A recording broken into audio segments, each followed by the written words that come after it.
C'est la question apéritif, 5 mai 1821, disais-je, évidemment, c'est le bicentenaire de la mort de l'empereur. Alors un sujet qui a pas mal agité les médias et les commentateurs ces derniers jours. Le chef de l'État, aujourd'hui, voilà, fait déposer une gerbe aux Invalides, et puis il a fait un discours à l'Institut, un discours nuancé, dit-on, voilà, un discours en même temps à propos de l'héritage de Napoléon et de Bonaparte. Ici, on essaie de s'intéresser à l'économie. Donc, j'ai regardé ce que nous avait dit Bruno Le Maire, le ministre de l'économie, sur le sujet aujourd'hui. Ce matin, il a tweeté, mais ce n'est pas particulièrement économique. Regardez, une grande nation se souvient toujours de ses grandes figures. Elle les aime, elle les critique, elle en débat librement, elle s'en inspire ou elle s'en détache. Mais elle ne les oublie pas. Le bicentenaire de la mort de Napoléon doit nous rassembler et pas nous diviser. Voilà, c'est plutôt quelque chose de très général. Et puis ce matin, dans le quotidien Les Échos, le PDG de la Monnaie de Paris, Marc Schwartz, nous a écrit un point de vue, une tribune, l'héritage monétaire de Napoléon, nous rappelant la création du franc germinal en 1803. Donc, alors c'est pas encore l'Empire, il était premier consul, le bonhomme, et qui a inauguré, dit Marc Schwartz, une période exceptionnelle de stabilité monétaire, puisque on dit que ce franc germinal, qui est 50 grammes d'argent à l'époque, et puis il y a eu aussi le 20 francs or, le fameux Napoléon, qu'on échange encore aujourd'hui, alors pas pour payer sa baguette, mais enfin en tout cas chez les spécialistes, qui a toujours une valeur. Et donc ce franc germinal, on dit que voilà, il a une stabilité monétaire de plus d'un siècle, au moins jusqu'en 1914. Est-ce que Christian Saint-Étienne, on pourrait dire, on n'en parle pas beaucoup, de l'héritage économique voire monétaire de Napoléon Bonaparte, c'est aussi on lui doit aussi ça. Est-ce que c'est aussi quasiment l'inventeur du franc fort? Alors, pour être un petit peu caricatural sur ce dernier terme. Oui. Quand il arrive au pouvoir, la France vient de connaître la faillite des assignats. Donc, nous sommes en pleine crise de finances publiques. Et effectivement, il remet avec ses adjoints... Et puis il y a eu toutes les guerres post-révolution, dans le cadre de la Révolution. Oui, oui, les finances publiques à flot.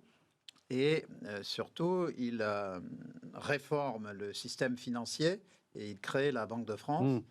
Alors, il crée la Banque de France. On est plus d'un siècle après la création de la Banque d'Angleterre.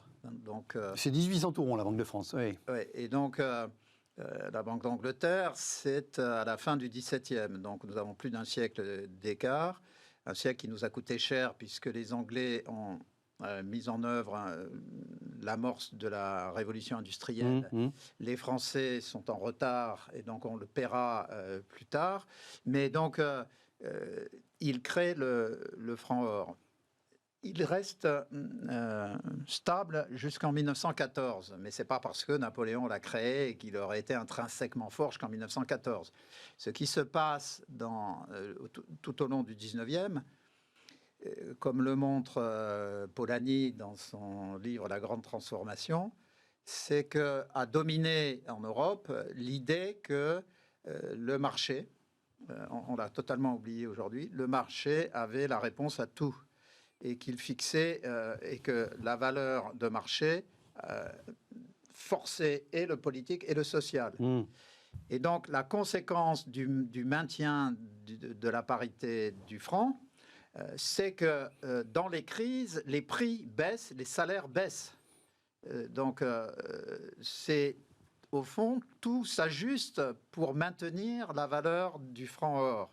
Et c'est parce que tous les acteurs pendant plus de 100 ans, partagent cette idée qu'il faut rester dans ce cadre, que le franc or de Napoléon va se maintenir jusqu'en 1914. En 1914, la France, comme le Royaume-Uni et l'Allemagne, procèdent à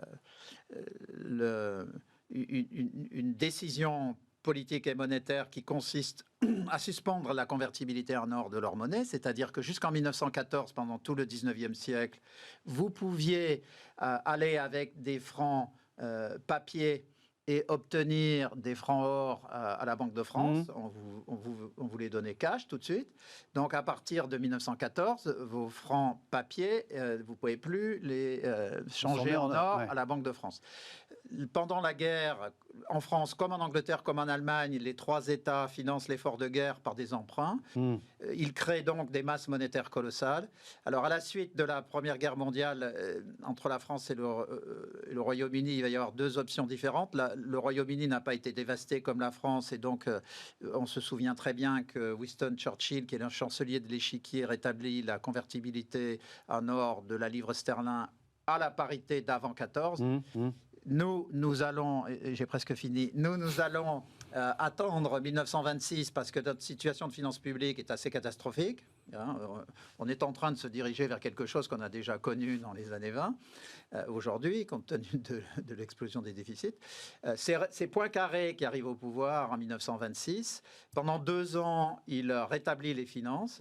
Et en 1928, il va rétablir la convertibilité en or, mais à ce moment-là, sur le marché d'échange, le franc papier s'échange à une valeur d'1/5 de sa valeur d'or d'avant 14. Et il fait cette conversion à la valeur de marché, c'est-à-dire qu'en fait, il dévalue le franc de 80% par rapport à la valeur d'avant 14. Et on se souvient que John Maynard Keynes salue cette décision comme une décision absolument géniale qui, effectivement, va conduire à un rebond de l'activité économique extraordinaire en 27, 28, 29, 30.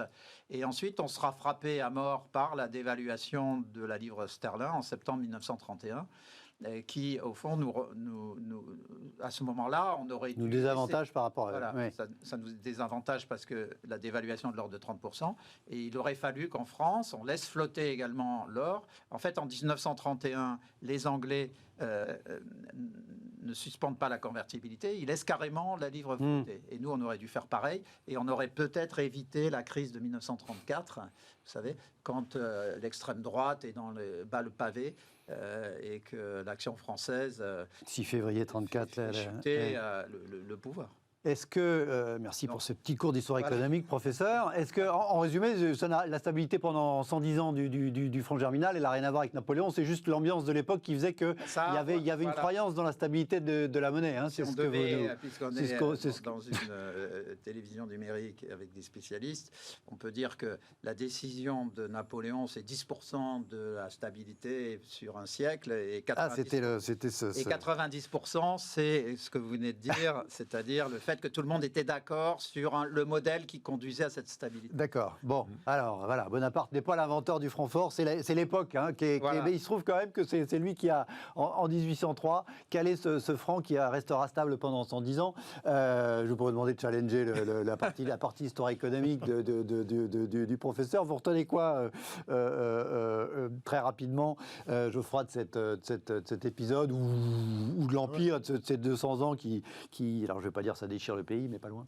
Ouais, non, enfin, moi, je trouve ça déjà très intéressant. Et puis, je suis né il y a presque 50 ans où j'entendais déjà encore parler d'un Francfort, ce qui n'existe plus aujourd'hui. Donc, c'est pour ça que j'ai écrit l'inventeur du Francfort avec un peu d'interrogation pour rire, parce que c'était un dogme il n'y a pas si longtemps que ça, le Francfort.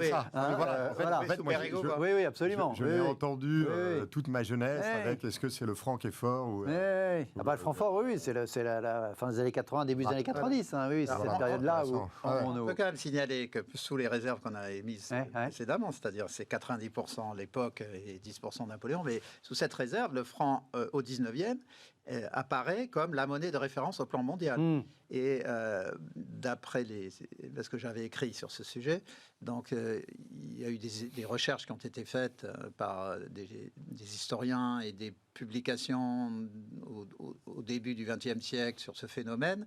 En fait, une 50aine de monnaies se sont carrément définies par rapport au franc. Donc la drachme, même le franc suisse, on s'accroche aux branches pour le croire, le franc suisse était défini par rapport au franc français.